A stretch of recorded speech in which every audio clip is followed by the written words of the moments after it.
Most of us developers are living in an era where microservices are simply in control. I mean, almost in every company that you find yourself, you would be dealing with microservices.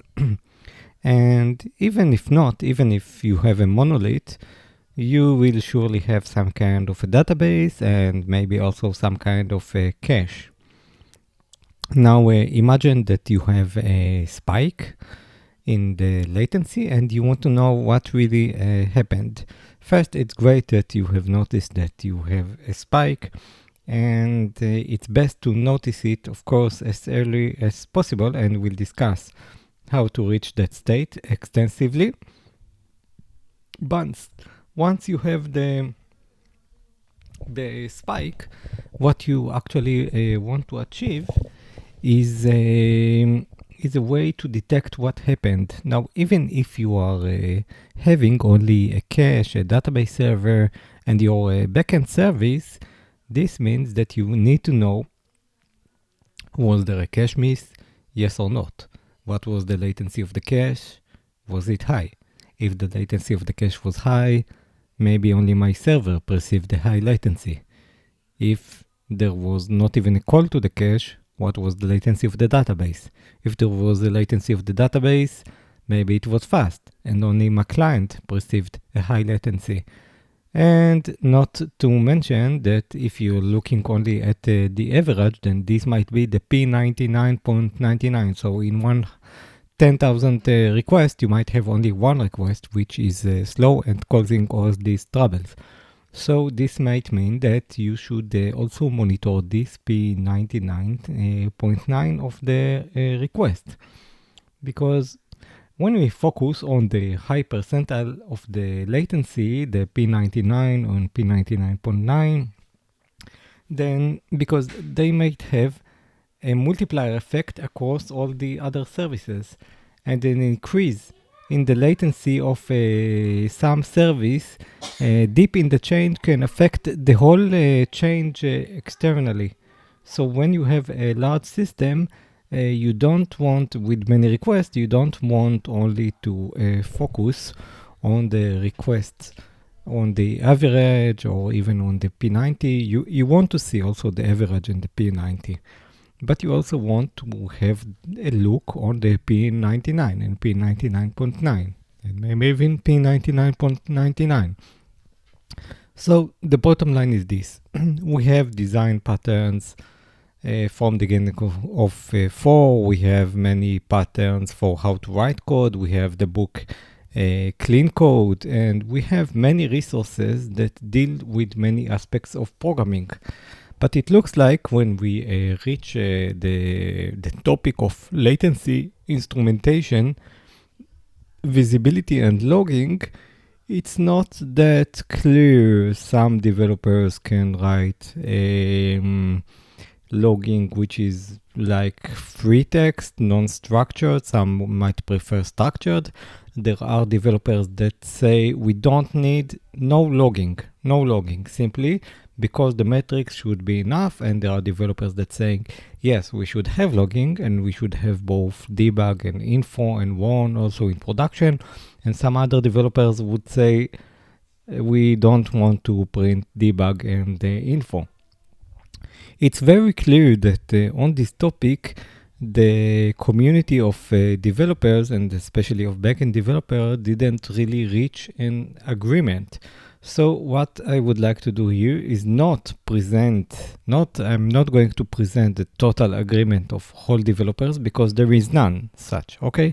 I'm just going to present what I perceive as the best practice from my personal experience. So I already presented you one tip, is that the best practice is not only to monitor the average and the P90, but also the P99.9, and that you should even monitor it. So what you're going to see is that most of my tips will say, you need to monitor this, you need to log this, you need to do this.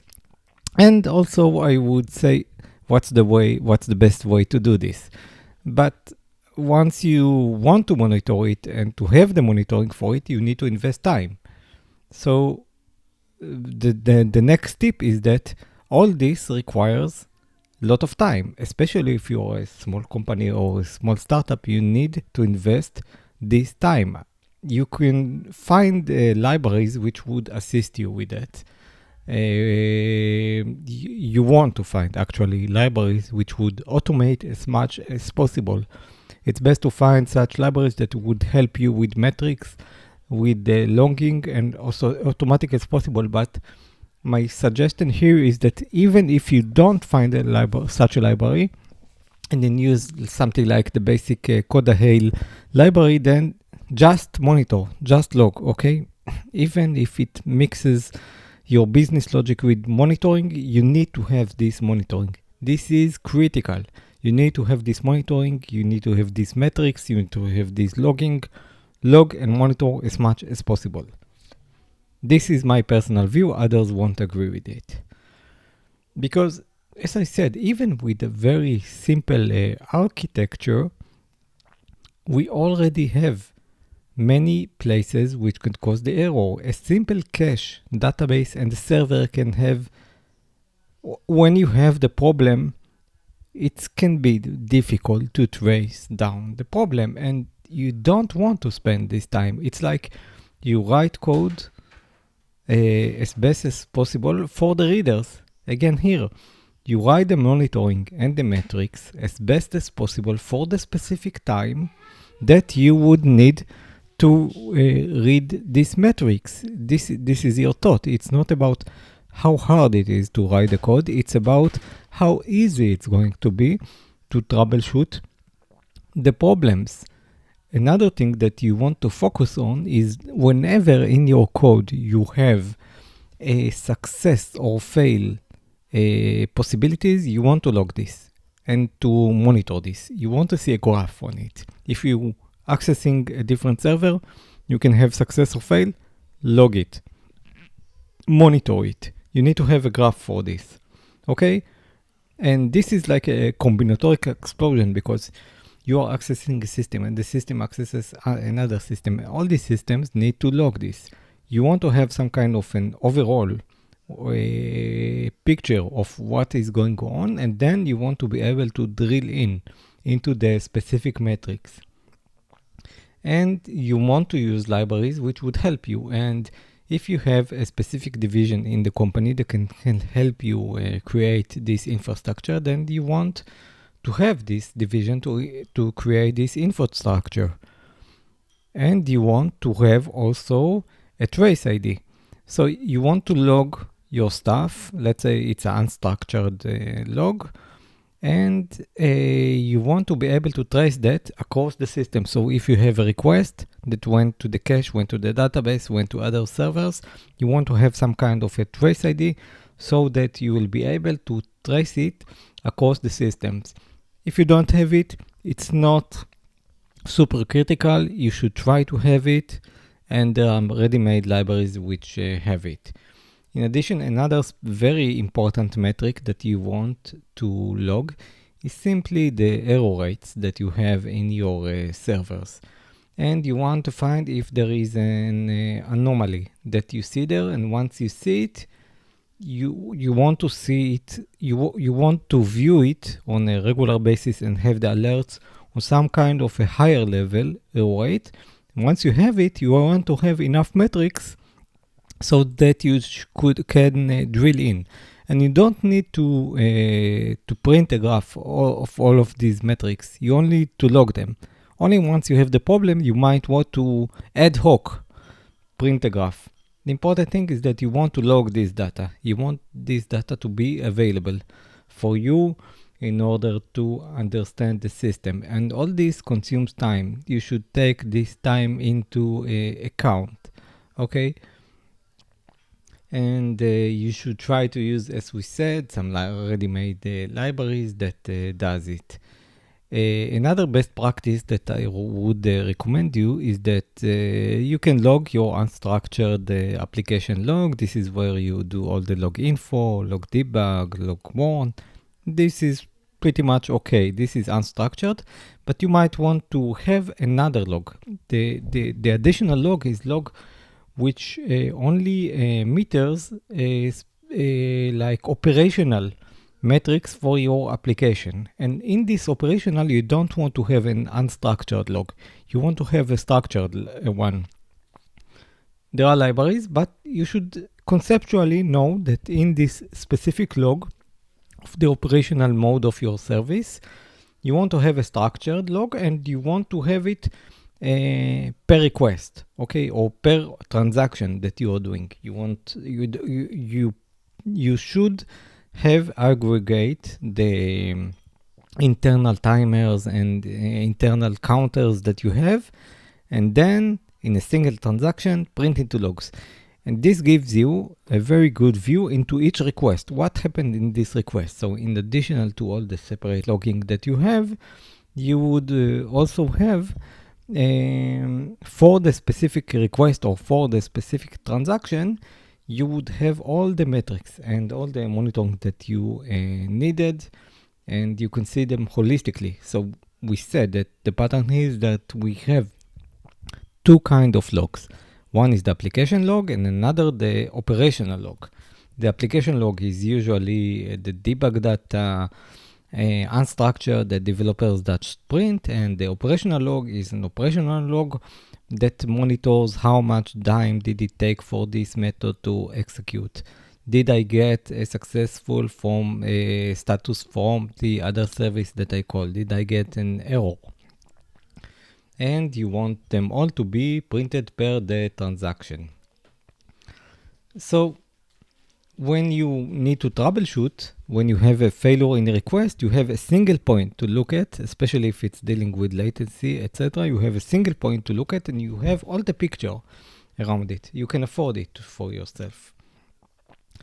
And also,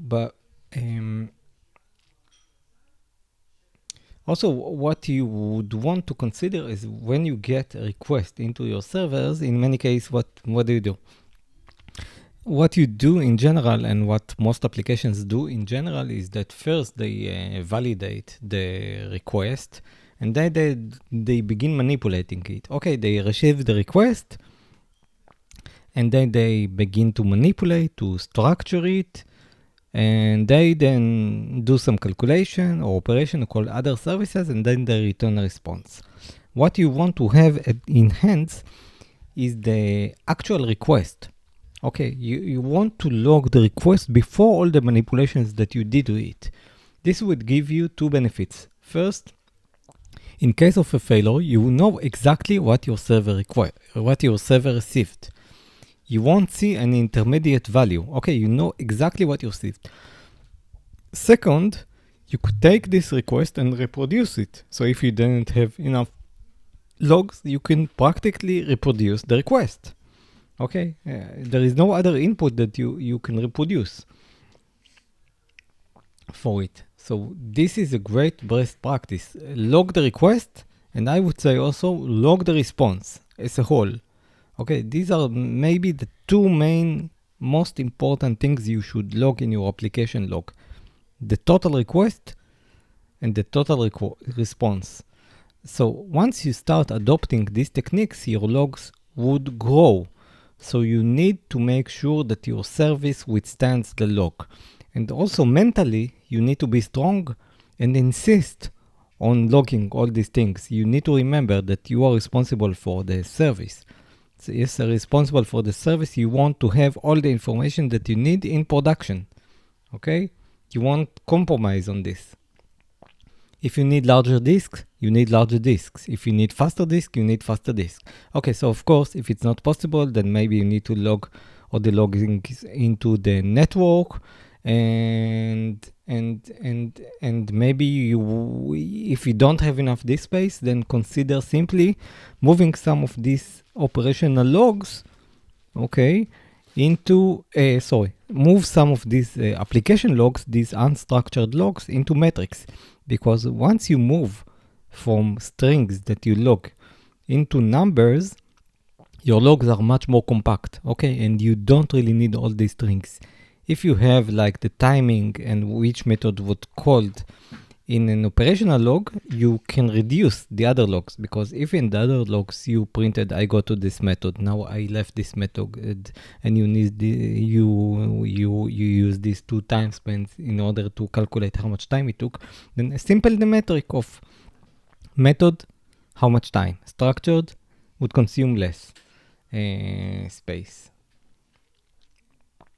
And I want to repeat what we said in the beginning, that you want usually to log also the raw data, so that afterwards you can start calculating all the statistics, such as the P50, P90, P99.9, and all this. And you want all these metrics to be tied to the request. Okay, so if you had a request, then you want to aggregate all the metrics for a specific request. Okay? If you're calling another server, or even if you're putting just a message in a queue, it's also important to record the time. Maybe the queue is full, maybe it didn't succeed. Okay, so you as a client, it's not enough to trust the server, okay, or the queue to do all the logging, because you as a client might perceive something else. Maybe there was a problem with the network. Okay, so this increases the logging, this increases the time, yes. You should have a balance, yes, but at least be aware of it and consider whether you want to do the logging also on your client, on the client that calls the queue. I would say yes.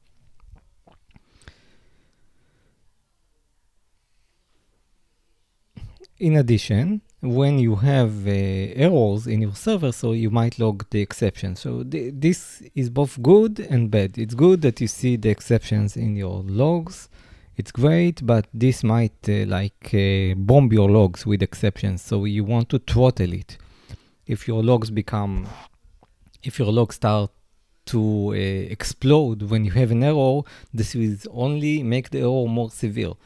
So you can throttle it with log a sample of the errors, but what you don't want to miss is to count the errors. You want to have a metric.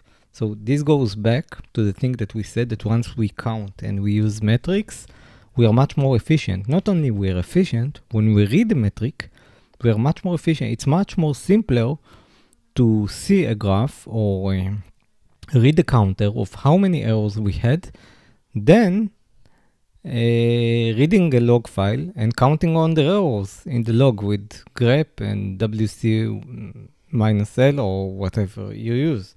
Okay, it's much more simpler. And when you metric the errors, you want to group them by the category or by the error type. So you can have a global overview of the system that sees the types of errors that you have. Okay, even without the specific method that you call. So we have many directions on how to check and log and metric. It's important to be aware of them, because if you're not, then you won't even have the tools to debug the problems in production or wherever they are.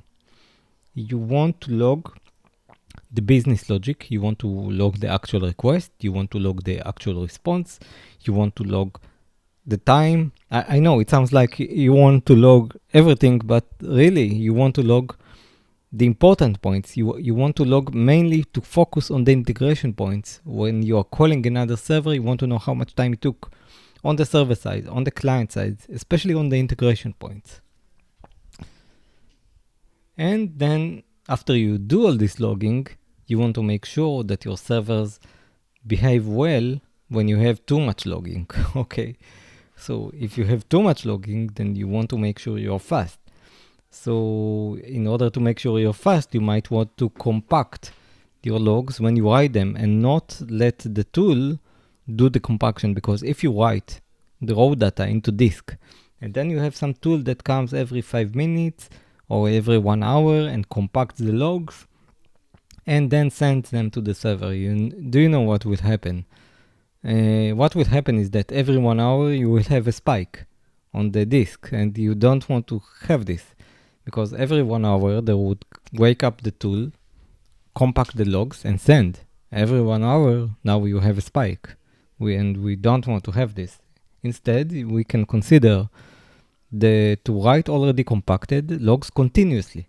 So we have continuously this rate, and this reflects the rate of the server.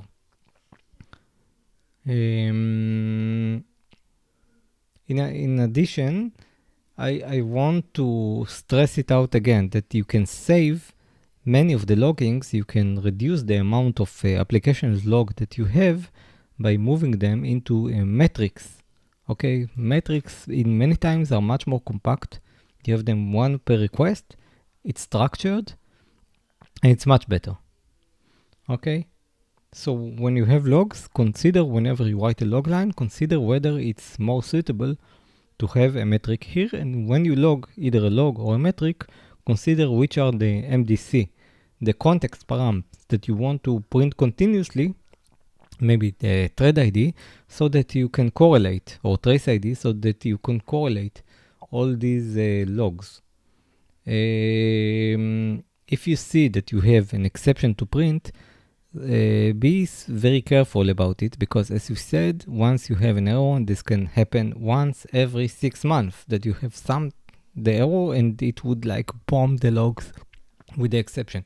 Consider having some kind of throttling to the exception printing, or even better, monitoring and metricing the error types.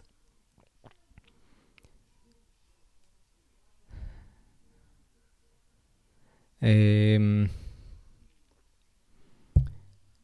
as we said in the beginning, you really want to consider looking at logs as the lowest result. I mean, you don't want to look at the raw logs, okay? You want to see if on your daily basis you see that you are getting into logs and reading them, something is probably not doing, you're not doing something correctly, unless you are really small, you have one server, okay, you are a small startup, you are a single startup, unless you are really that small, it might be okay. But also in this case, I would recommend you, if you want to sleep good at night and you want to have better life and you want to understand what's exactly happening in your server, replace some of the logs with metrics. Okay, so to sum up, we have design patterns for code design. We have patterns for writing clean code. We have concurrency patterns. We have streaming patterns, but logging and metrics are kind of a truth that is hanging around, and you do it while you work on it. Okay, but the structure thing is this. Separate your logs into application and your operational log. In your application log, write as little as possible, because in many times you will find that you can move it to the metrics, and once you move it to the metrics, you can simply graph it and look at it as a graph and then have alerts on top of it. You should have like a top view on your microservices, a top view that presents you the global latencies. You want to have the latency both on the server side and on your client side. You want to count the errors. You want to log the raw data per request. You want to log the request and the response, the full request and response, the raw request and the raw response before any validations. And you want to be able to drill in as much as possible without getting into logs.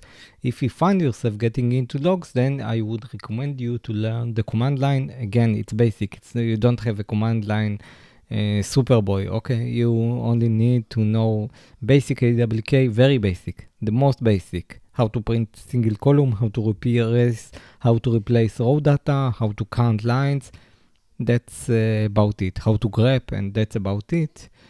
And with this, you can have services which call each other, and we live in a microservices environment. You can have services that you can much better monitor. So I think this was pretty interesting, and I will see you next time.